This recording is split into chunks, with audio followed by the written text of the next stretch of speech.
Menteri Dalam Negeri akan memberhentikan sementara Gubernur nonaktif Basuki Cahayapurnama karena Ahok kini berstatus sebagai terdakwa. Namun surat pemberhentian akan dikeluarkan setelah Kemendagri mendapatkan nomor register dari pengadilan. Menteri Dalam Negeri Cahyokumolo menegaskan pemberhentian sementara Ahok berdasarkan undang-undang. Sesuai dengan Undang-Undang Pemerintahan Daerah Nomor 23 Tahun 2014, bagi pejabat yang terjerat hukum dan kasusnya telah masuk ke pengadilan, maka harus diberhentikan sementara. Lebih lanjut, Cahyo menyatakan kini Kemendagri masih menunggu nomor register dari Pengadilan Negeri Jakarta Utara sebagai persyaratan mengeluarkan surat resmi pemberhentian sementara. Cahyo menambahkan nomor register dari Pengadilan Jakarta Utara diperkirakan akan keluar dalam 1 atau 2 hari ke depan. Sebelumnya pada 13 Desember lalu, Ahok menjalani sidang perdana di Pengadilan Negeri Jakarta Utara. Mantan Bupati Belitung Timur ini didakwa melakukan penodaan agama dan dikenakan pasal 156A KUHP dengan ancaman hukuman 5 tahun penjara. Menjalani masa pengadilan, ya, itu kita berhentikan sementara, walaupun dia cuti.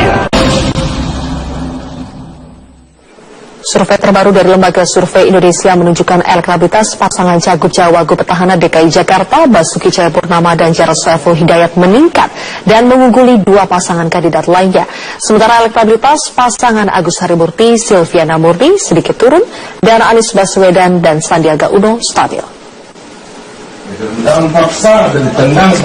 Dari survei yang dilakukan LSI bulan Desember 2016 pada 800 responden dengan metode multi-stage random sampling dan margin of error sekitar 3,5% menunjukkan hasil elektabilitas Ahok Jarot naik 5,6% dari hasil survei bulan November 2016. Pasangan calon gubernur dan wakil gubernur Ahok Jarot ternyata dipilih 31,8% responden, mengungguli 2 kandidat lainnya. Sementara di urutan kedua, pasangan Agus Silvi memperoleh 26,5% suara responden dan terpaut tipis dengan pasangan calon gubernur Anies Sandi dengan dukungan sebesar 23,9%. Sedangkan responden yang tidak menjawab atau masih merahasiakan pilihannya sebesar 17,8%.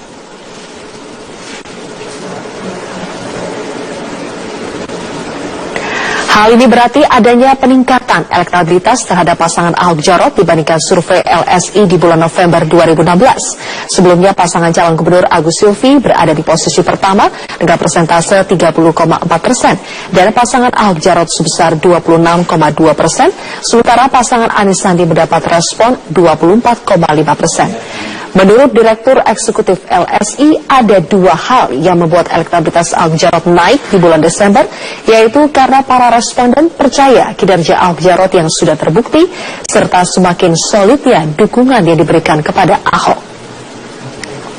Nah di sana Ahok itu didukung terutama karena dinilai sudah terbukti hasil kerjanya. Nah ini jumlah yang menilai hasil kerja itu penting, itu tadinya banyak, kemudian turun, nah sekarang ini sedikit naik lagi. Nah jadi persepsi publik dan evaluasi mereka terhadap faktor kinerja dan faktor kepribadian dan termasuk kemudian faktor demokrasi, agama dan sebagainya itu berubah dalam 1 bulan terakhir ini, meskipun itu tidak berubah drastis. Menanggapi hasil survei Lembaga Survei Indonesia yang menyebutkan Basuki Cahayapurnama kini kembali naik elektabilitasnya, Cagup Jakarta nomor urut 1 Agus Harimurti Yudhoyono mengaku tidak ambil pusing. Agus memilih untuk tetap fokus bekerja, turun ke lapangan dan mensosialisasikan gagasannya. Hari ini Cagup Jakarta nomor urut 1 Agus Yudhoyono berkampanye di daerah Cipete Utara, Kebayoran Baru, Jakarta Selatan. Warga antusias menyambut kedatangan Agus. Agus berkampanye dengan menggunakan bajai melewati perkampungan warga Cipete. Ketika ditanya tentang hasil survei lembaga Survei Indonesia yang kembali menempatkan Ahok di posisi teratas, Agus hanya menanggapi normatif. Agus menjelaskan banyak lembaga survei yang merilis elektabilitas calon gubernur Jakarta belakangan ini. Namun bagi dirinya survei menjadi cerminan untuk tetap bekerja agar mendapatkan simpati dari warga. Oleh karenanya Agus akan tetap fokus menyapa masyarakat selama masa kampanye.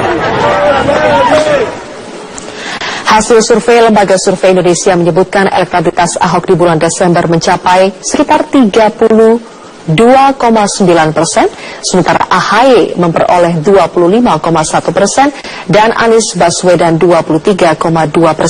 Sementara yang belum menentukan ada sekitar 18,8% dengan tingkat margin of error 3,5%.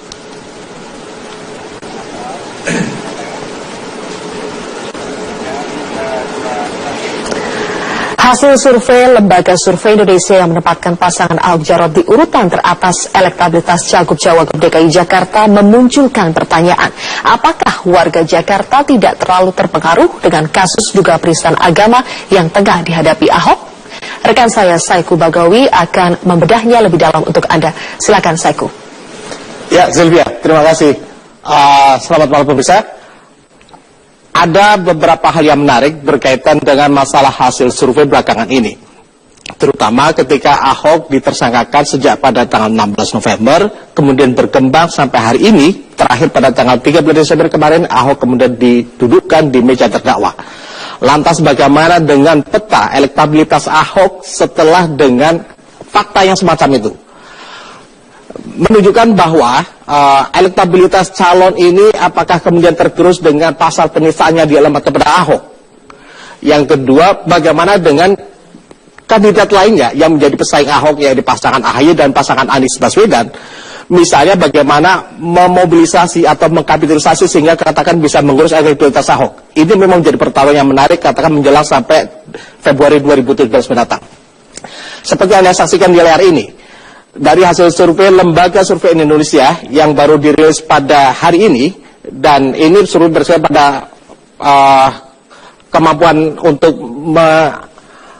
melakukan survei responden ini sejak awal Desember ini, terlihat bahwa pasangan Basuki Cahayapurnama, terutama katakan ini kita fokuskan pada masalah calon gubernur sendiri, Ahok memperoleh 32,9%. Kemudian Agus Harimurti Yudhoyono memperoleh 20,1%. Kemudian Anies Baswedan 23,2%. Sekali lagi ini dengan catatan bahwa margin error masih berkisar pada pusaran 3,5%.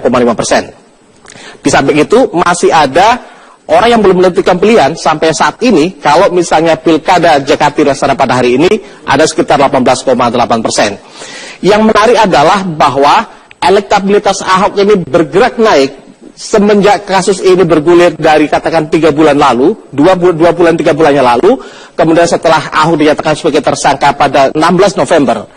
Pada November, elektabilitas Ahok masih kalah dibandingkan dengan Agus Yudhoyono. Tapi dalam rentang waktu 1 bulan, ketika euforia masyarakat begitu besar dengan kasus ini, ada beberapa hal yang menarik soal masalah bagaimana elektabilitas ini berkaitan dengan pasal penistaan agama. Kita coba lihat hasil survei dari Lembaga Survei Indonesia. Ucapan Ahok yang menistakan agama, sejauh mana masyarakat percaya? Apakah kemudian Ahok melakukan penistaan agama? Di sini disebutkan bahwa hasil surveinya menyebutkan pada awalnya masyarakat begitu tinggi percaya bahwa Ahok telah melakukan penistaan agama, 62,62%. Kemudian pada bulan Desember malah turun menjadi sekitar 54%. Apakah kemudian dengan bagaimana dengan peta yang tidak, ini juga dilihat bahwa apakah mereka percaya Ahok tidak melakukan penistaan agama, justru malah kemudian mereka yakin Ahok tidak melakukan penistaan agama semakin naik pada bulan Desember 2017, pada 2016 ini. Survei ini bermaksud memang secara proporsional, kredibel, memengaruhi sampel sekitar 800 responden di Jakarta. Kita lihat pada grafik berikutnya. Di sini, pernahkah Anda menonton video rekaman Ahok yang pernah diunggah oleh katakan Pemprov DKI Jakarta pada tanggal 27 September 2016 lalu? Pada awalnya, pada bulan November, masyarakat cukup rendah. Tidak terlalu antusias untuk menyaksikan video yang menjadi heboh, yang kemudian menjadi viral, yang kemudian menjadi perbincangan, dan kemudian mengantarkan Ahok ke kursi terdakwa pada tanggal 13 Desember lalu. Di sini terlihat bahwa kemudian masyarakat penasaran dalam tanda petik untuk bisa mengklarifikasi sejauh mana kebenaran dari video itu. Apakah betul-betul video itu Ahok melakukan penistaan, atau kemudian ada semacam stigma tertentu. Di sini terlihat bahwa kemudian hasilnya masyarakat telah menyaksikan hasil video yang diunggah oleh Pemprov DKI Jakarta, maupun kemudian video yang kemudian sudah dicuplik oleh katakan Buniyani yang kemudian menjadi viral belakangan ini. Kemudian ada lagi soal hasil rekaman video berikutnya, soal masalah apakah kemudian pengadilan, kita lihat berikutnya, masalah Ahok meminta maaf. Apakah kemudian yakin dengan berkali-kali Ahok di Lembang di beberapa kesempatan meminta maaf secara terus terang, baik melalui media maupun media elektronik maupun melalui katakan Twitternya, masyarakat akhirnya lebih banyak memilih bahwa apa yang dilakukan Ahok dengan meminta maaf itu dilakukan secara tulus pada November dibandingkan dengan Desember justru semakin naik. Kemudian pada grafik berikutnya lagi, percaya pengadilan. Ini menarik sekali. Apakah kemudian masyarakat percaya apapun hasil keputusan sidang Ahok nantinya? Apakah kemudian Ahok dihukum bersalah atau tidak bersalah? 79% masyarakat Jakarta khususnya percaya apapun yang akan diputuskan oleh pengadilan. Artinya, apa yang akan dilakukan oleh pengadilan negeri Jakarta Utara memutus tentang perkara Ahok ini, mereka melihat bahwa pengadilan negeri Jakarta Utara akan bersikap fair secara objektif. Ini sangat menarik, Sylvia. Jadi bagaimana kemudian ini bisa menjadi perbincangan diskursus sosial media katakan belakangan ini sampai kadang kemudian Ahok didudukan di penjara terdakwa ini. Menerima hasil keputusan pengadilan bahwa apapun hasilnya Ahok misalnya 71% di sini masyarakat yakin akan percaya apapun hasil pengadilannya. Kemudian hanya ada 6% masyarakat mempertanyakan kalau misalnya Ahok diputus bersalah, apakah kemudian mereka percaya? Yang 14% ini menyebutkan bahwa mereka tidak begitu percaya kalau kemudian Ahok dinyatakan tidak bersalah. Jadi pemirsa, ini menggambarkan apapun hasil survei ini, menggambarkan katakan fenomena di Jakarta belakangan ini, terutama di dalam pertarungan pilkada di Jakarta, berkaitan dengan Ahok yang kemudian didudukan sampai ke kursi terdakwa. Bagaimana kemudian masyarakat bisa memilahkan antara pilkada DKI Jakarta dengan kasus hukum Ahok. Ini juga... Oke, dari Ibu Cilandak. Ibu Cilandak, silakan. Iya, silakan. Mbak. Halo. Iya, terima kasih. Di kondangan Bu, selamat. Bu, selamatin saya.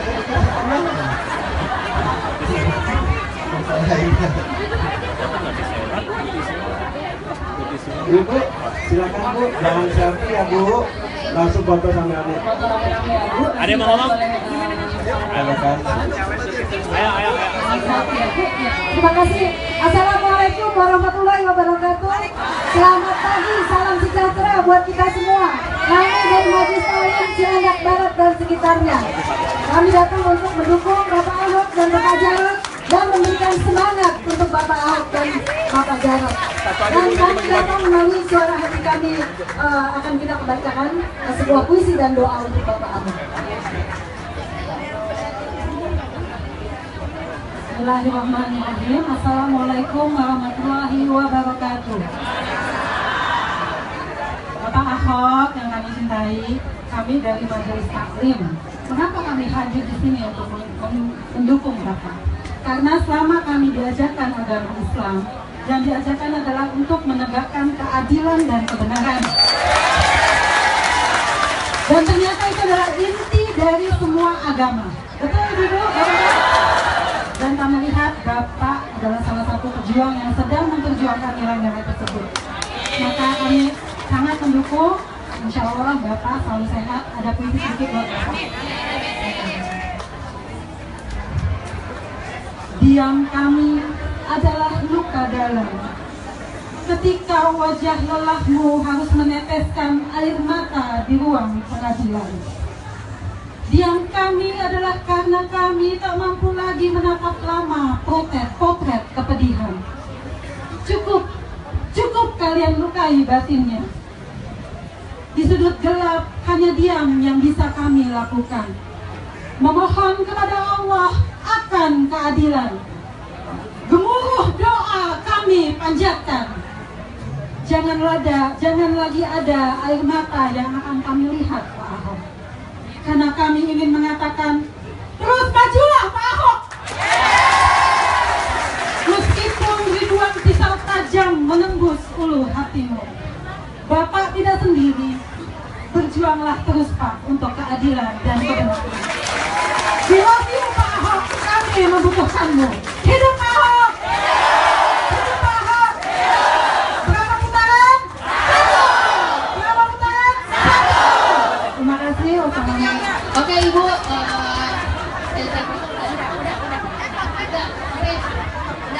udah fotonya sudah tadi.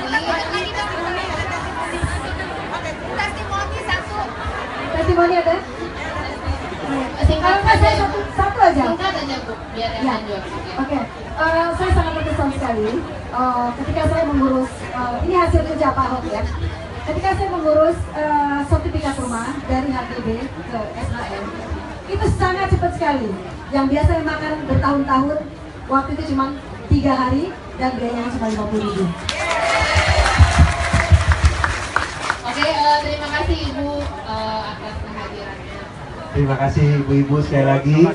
Boleh tepuk tangan dong buat ibu-ibu yang luar biasa. Terima kasih. Terima kasih atas dukungannya dan juga kehadirannya. Terima kasih, silakan kembali Ibu. Maaf Bu, belum boleh Ibu-ibu mohon kerjasamanya Ibu. Ibu masih ramai banget Bu. Yang antri masih banyak Bu. Yang antri masih ada 7.500 orang Bu. Di sini di depan 10.000 masih banyak. Oke, yang selanjutnya. Kajian dari ibu-ibu dari Tebet. Iya. Silakan. Kajian ibu-ibu Tebet.